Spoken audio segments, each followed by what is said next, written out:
तो दोस्तों स्वागत है आपका गुप्ता कोचिंग क्लासेस स्टेशन गली खेतासराय। स्टार्ट कर लेते हैं। क्वेश्चन स्टार्ट करने से पहले फ्रेंड्स आप कमेंट बॉक्स में जय हिंद जरूर लिखें। तो चलिए शुरू करते हैं पहले क्वेश्चन से। हमारा पहला क्वेश्चन है 26 जनवरी 2024 को गणतंत्र दिवस की कौन सी वर्षगांठ मनाई गई है। राइट आंसर हो जाता है इस क्वेश्चन का ऑप्शन ए 75वीं। 26 जनवरी 2024 को गणतंत्र दिवस की 75वीं वर्षगांठ मनाई गई है। नेक्स्ट है हमारा क्वेश्चन, गणतंत्र दिवस यानी कि 26 जनवरी मनाने जाने का कारण निम्न में से क्या है।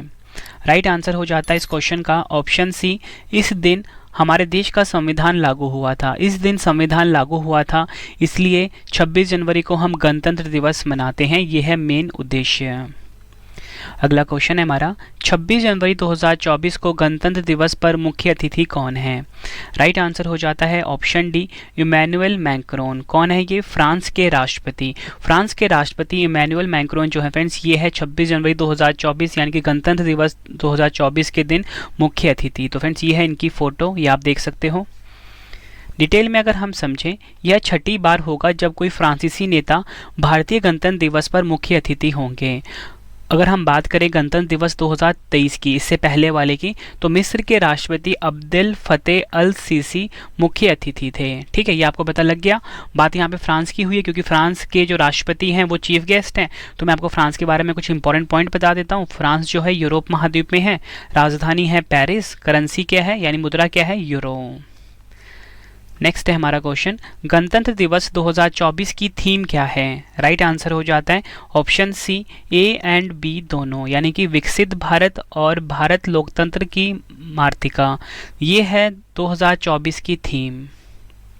डिटेल में अगर हम समझें, 75वें गणतंत्र दिवस 2024 की थीम है विकसित भारत और भारत लोकतंत्र की मातृका है। ठीक है, ये आपको ध्यान रखना है। नेक्स्ट है हमारा क्वेश्चन, गणतंत्र दिवस 2024 की थीम क्या है। राइट आंसर हो जाता है इस क्वेश्चन का ऑप्शन सी उपयुक्त दोनों, ए एंड बी दोनों, यानी कि विकसित भारत और भारत लोकतंत्र की मातृका। ये है गणतंत्र दिवस 2024 की थीम। डिटेल में अगर हम समझें, 75वें गणतंत्र दिवस 2024 की थीम है विकसित भारत और भारत लोकतंत्र की मातृका। यह विषय विभिन्न राज्यों और सरकारी विभागों द्वारा प्रस्तुत की जाने वाली झांकियों में प्रतिबंधित होंगे, जो प्रौद्योगिकी, बुनियादी ढांचे और सांस्कृतिक विरासत जैसे विभिन्न क्षेत्रों में भारत की प्रगति को प्रदर्शित करेंगे। नेक्स्ट है हमारा क्वेश्चन, गणतंत्र दिवस परेड में भाग लेने वाला सर्वोच्च रैंक वाला सैन्य अधिकारी कौन है।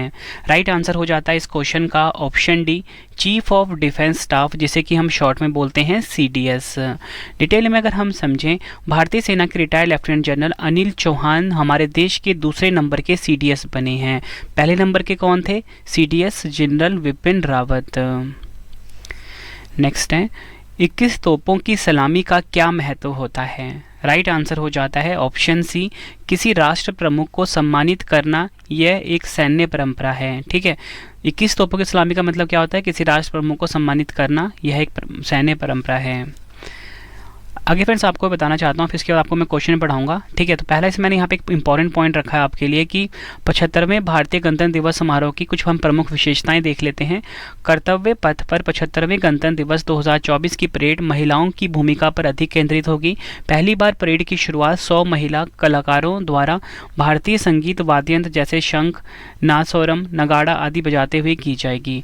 परेड में पहली बार एक महिलाओं की त्रिसेवा दल को भी कर्तव्य पथ पर मार्च करते हुए देखा जाएगा। आगे है भारत पर्व। ठीक है, ये पॉइंट आपके लिए काफ़ी इंपॉर्टेंट है। पर्यटन मंत्रालय दिल्ली के लाल किले पर भारत पर्व का आयोजन करेगा। जन भागीदारी थीम को प्रतिबंधित करते हुए इसमें गणतंत्र दिवस की झांकियां, सांस्कृतिक प्रदर्शन, सैन्य बैंड के प्रदर्शन, शिल्प बाजार के साथ साथ अखिल भारतीय व्यंजन परोसने वाले फूड कोर्ट का प्रदर्शन किया जाएगा।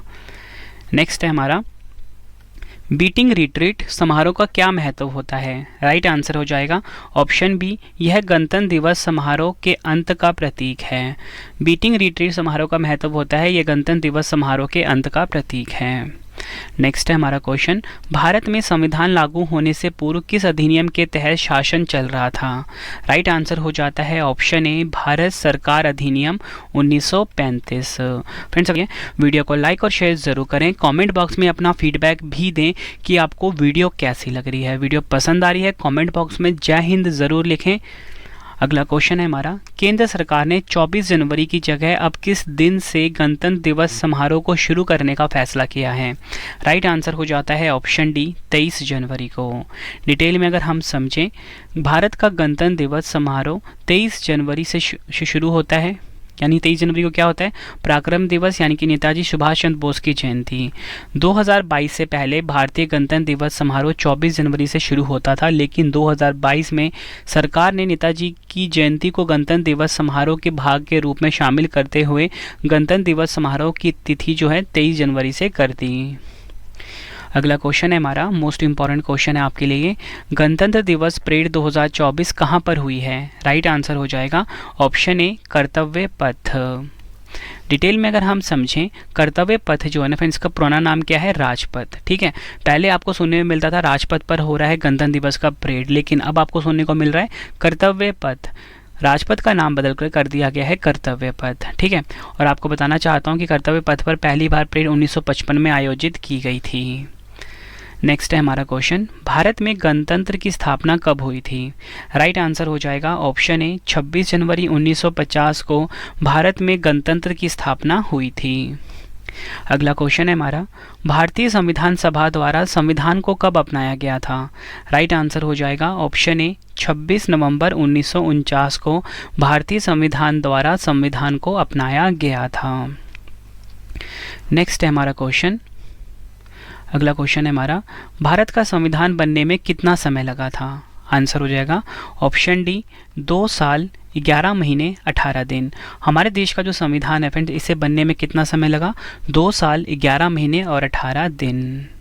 अगला क्वेश्चन है हमारा, गणतंत्र दिवस यानी कि 26 जनवरी पर भारत का ध्वजारोहण कौन करते हैं? राइट आंसर हो जाएगा ऑप्शन ए राष्ट्रपति।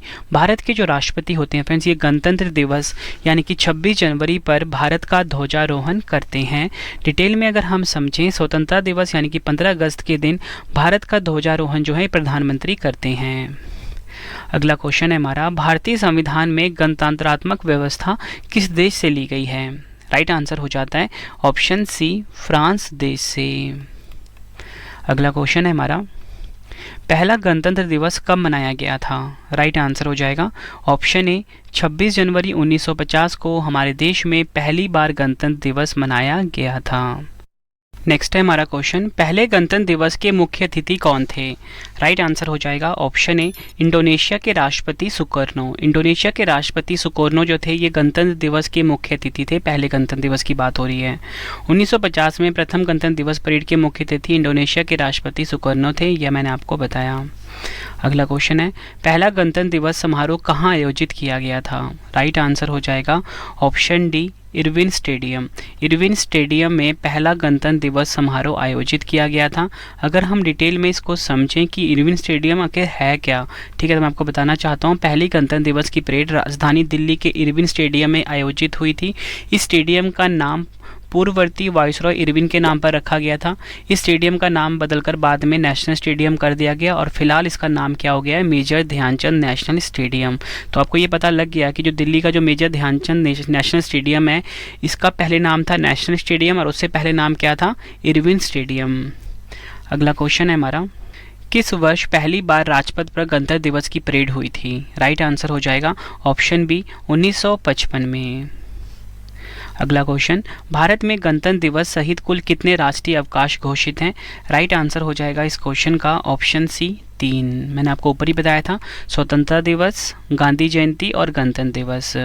भारत के केवल 3 राष्ट्रीय अवकाश हैं, एक है गणतंत्र दिवस, दूसरा स्वतंत्रता दिवस, तीसरा महात्मा गांधी जयंती। गणतंत्र दिवस परेड के दौरान कितनी बार राष्ट्रगान बजाया जाता है?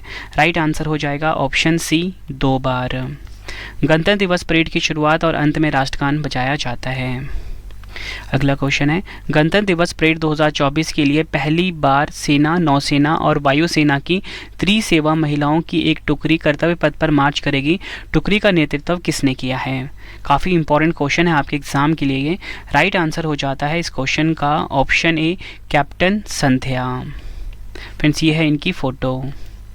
अगला क्वेश्चन है, गणतंत्र दिवस पर भारत के राष्ट्रपति जो भाषण देते हैं उसे कौन लिखता है? राइट आंसर हो जाता है ऑप्शन सी राष्ट्रपति के सलाहकार। अगला क्वेश्चन, भारत में हर साल राष्ट्रीय झंडा दिवस कब मनाया जाता है? ये क्वेश्चन भी एग्जाम के लिए काफ़ी इंपॉर्टेंट है। राइट आंसर हो जाएगा ऑप्शन डी 22 जुलाई। फिर छोटी सी वीडियो है लेकिन आप सभी के एग्जाम के लिए काफ़ी इंपॉर्टेंट है और आपको ये नॉलेज होना चाहिए, ठीक है। भारत के संविधान के बारे में, भारत के राष्ट्रीय ध्वज के बारे में। हमारा क्वेश्चन अगला है, भारत के राष्ट्रीय ध्वज को संविधान सभा ने कब अपनाया था? राइट आंसर हो जाता है ऑप्शन ए 22 जुलाई 1947 को था। नेक्स्ट है, निम्न में से किस स्वतंत्रता सेनानी के जन्म दिवस पर राष्ट्रीय अवकाश घोषित है? राइट आंसर हो जाएगा इस क्वेश्चन का option B Mahatma Gandhi. Next है, संविधान के निर्माण हेतु कितनी समितियां बनाई गई हैं? राइट आंसर हो जाएगा इस क्वेश्चन का ऑप्शन डी 22। संविधान के निर्माण हेतु कुल मिला के 22 समितियां बनाई गई हैं। नेक्स्ट है, संविधान के निर्माण हेतु बनाई गई 22 समितियों में से कौन सी प्रमुख समिति थी? राइट आंसर हो जाएगा इस क्वेश्चन का ऑप्शन सी प्रारूप समिति। प्रारूप समिति के अध्यक्ष निम्न में से कौन थे? राइट आंसर हो जाएगा option A doctor Bhimrao Ambedkar ji. अगला क्वेश्चन है हमारा, जिस दिन 26 नवंबर को संविधान अपनाया गया था वह दिन किस रूप में मनाया जाता है? राइट आंसर हो जाता है इस क्वेश्चन का ऑप्शन ए संविधान दिवस के रूप में मनाया जाता है। अगला क्वेश्चन है हमारा, संविधान लागू करने के लिए 26 जनवरी का दिन चुने जाने का क्या कारण था? आंसर हो जाएगा ऑप्शन ए इस दिन वर्ष 1930 में कांग्रेस ने पूर्ण स्वराज की घोषणा की थी। अगला क्वेश्चन है हमारा, जिस समय भारत का गणतंत्र लागू हुआ उस समय भारत के राष्ट्रपति कौन थे? राइट आंसर हो जाएगा ऑप्शन ए राजेंद्र प्रसाद। अगला क्वेश्चन, भारतीय राष्ट्रीय ध्वज का डिज़ाइन किसने तैयार किया था? राइट आंसर हो जाता है ऑप्शन सी पिंगली वेंकैया। पिंगली वेंकैया ने भारतीय राष्ट्रीय ध्वज का डिज़ाइन तैयार किया था। अगला क्वेश्चन है हमारा, भारतीय संविधान का निर्माता किसे माना जाता है? राइट आंसर हो जाता है ऑप्शन बी आर अम्बेडकर को भारतीय संविधान का निर्माता माना जाता है। अगला क्वेश्चन है हमारा, भारत के तिरंगे झंडे में चरखे की जगह चक्र कब अस्तित्व में आया था? राइट आंसर हो जाता है इस क्वेश्चन का ऑप्शन सी 22 जुलाई 1947 को। नेक्स्ट है, एग्जाम के लिए काफ़ी इंपॉर्टेंट है ये, भारत के राष्ट्रीय ध्वज की लंबाई और चौड़ाई का अनुपात कितना होता है? मतलब फ्रेंड्स हमसे लेंथ और जो ब्रेथ होती है, मतलब लंबाई और जो चौड़ाई होती है, इसका रेशियो पूछा गया है, यानी अनुपात पूछा गया है। तो राइट आंसर हो जाता है ऑप्शन ए 3:2, ठीक है। और अगर एग्जाम में उल्टा कर दें, आपसे चौड़ाई और लंबाई का अनुपात पूछे, फिर होगा 2:3, ठीक है। फिलहाल क्वेश्चन में पूछा गया था लंबाई, मतलब ये है लंबाई, ठीक है, इसका अनुपात होता है 3:2, ठीक है, ये आपको ध्यान रखना है। नेक्स्ट है हमारा क्वेश्चन, राष्ट्रीय ध्वज पर बने चक्र को क्या कहते हैं? राइट आंसर हो जाता है इस क्वेश्चन का ऑप्शन सी अशोक चक्र, या बोल सकते हो धर्म चक्र कहा जाता है। भारत के राष्ट्रीय ध्वज पर बने चक्र को कहाँ से लिया गया है? राइट आंसर हो जाएगा ऑप्शन सी सारनाथ अशोक स्तंभ से। नेक्स्ट है, सुप्रीम कोर्ट ने किस अनुच्छेद के तहत ध्वज फहराने के अधिकार को मौलिक अधिकार के रूप में घोषित किया है? राइट आंसर हो जाता है ऑप्शन बी अनुच्छेद 19A। नेक्स्ट है हमारा क्वेश्चन, भारत के राष्ट्रीय ध्वज का क्या नाम है? राइट आंसर हो जाएगा इस क्वेश्चन का ऑप्शन ए तिरंगा। नेक्स्ट है हमारा क्वेश्चन, यह कथन किसका है? एक ध्वज न सिर्फ हमारी स्वतंत्रता बल्कि सभी लोगों की स्वतंत्रता का प्रतीक है। राइट आंसर हो जाएगा ऑप्शन बी जवाहरलाल नेहरू, यह आपको ध्यान रखना है। अगला क्वेश्चन है हमारा, भारत के राष्ट्रीय गान जन गण मन के रचयिता कौन है? राइट आंसर हो जाएगा ऑप्शन सी रविंद्रनाथ टैगोर। रविंद्रनाथ टैगोर भारत के राष्ट्रीय गान जन गण मन के रचयिता हैं। डिटेल में अगर हम समझें, 27 नवंबर 1911 को पहली बार जन गण मन को सार्वजनिक मंच पर गाया गया था। राष्ट्रगान को पहली बार कलकत्ता में भारतीय राष्ट्रीय कांग्रेस के अधिवेशन में गाया गया था, ये भी आपको ध्यान रखना है। नेक्स्ट है हमारा क्वेश्चन, भारत के राष्ट्रीय ध्वज में 3 रंग की पट्टियाँ कौन सी हैं? राइट आंसर हो जाएगा ऑप्शन ए केसरिया, सफ़ेद और हरा। केसरिया, सफ़ेद और हरा जो है ये भारत के राष्ट्रीय ध्वज में 3 रंग की पट्टियाँ हैं। अगला क्वेश्चन है हमारा, महात्मा गांधी ने सविनय अवज्ञा आंदोलन को कब शुरू किया था? राइट आंसर हो जाएगा ऑप्शन ए वर्ष 1930 में महात्मा गांधी जी ने सविनय अवज्ञा आंदोलन को शुरू किया था। नेक्स्ट क्वेश्चन कर लेते हैं, भारत छोड़ो आंदोलन की शुरुआत किसने की थी? राइट आंसर हो जाएगा ऑप्शन सी, महात्मा गांधी ने भारत छोड़ो आंदोलन की शुरुआत की थी। भारत का राष्ट्रीय गीत वंदे मातरम के रचयिता कौन हैं? राइट आंसर हो जाएगा ऑप्शन बी, बंकिम चंद्र चट्टोपाध्याय। भारत का राष्ट्रीय गीत वंदे मातरम 1882 में प्रकाशित आनंद मठ से लिया गया है। पहली बार 1896 में कांग्रेस के कलकत्ता अधिवेशन में यह गीत गाया गया था। वंदे मातरम को पहली बार 1896 में रविंद्रनाथ टैगोर ने गाया था। नेक्स्ट है हमारा क्वेश्चन, तुम मुझे खून दो मैं तुम्हें आज़ादी दूंगा का नारा किसने दिया था? राइट आंसर हो जाएगा ऑप्शन सी, सुभाष चंद्र बोस ने। नेक्स्ट क्वेश्चन कर लेते हैं, इंकलाब जिंदाबाद का नारा किसने दिया था? राइट आंसर हो जाएगा ऑप्शन बी, भगत सिंह ने। नेक्स्ट क्वेश्चन, वंदे मातरम का नारा किसने दिया था? राइट आंसर हो जाएगा ऑप्शन सी, बंकिम चंद्र चट्टोपाध्याय ने वंदे मातरम का नारा दिया था। ये वीडियो हो गई कंप्लीट। अब आपके लिए एक क्वेश्चन का टेस्ट है जिसका आंसर आपने कमेंट बॉक्स में देना है। तो आपका पहला क्वेश्चन है टेस्ट का, 26 जनवरी 2024 को गणतंत्र दिवस की कौन सी वर्षगांठ मनाई गई है? आंसर आपने कमेंट बॉक्स में देना है। वीडियो कैसी लगी फ्रेंड्स? अगर हमारा वीडियो अच्छा लगा हो तो प्लीज़ वीडियो को लाइक करें, चैनल को सब्सक्राइब करें और दोस्तों को शेयर करें। हमारा वीडियो देखने के लिए आप सभी का बहुत बहुत धन्यवाद।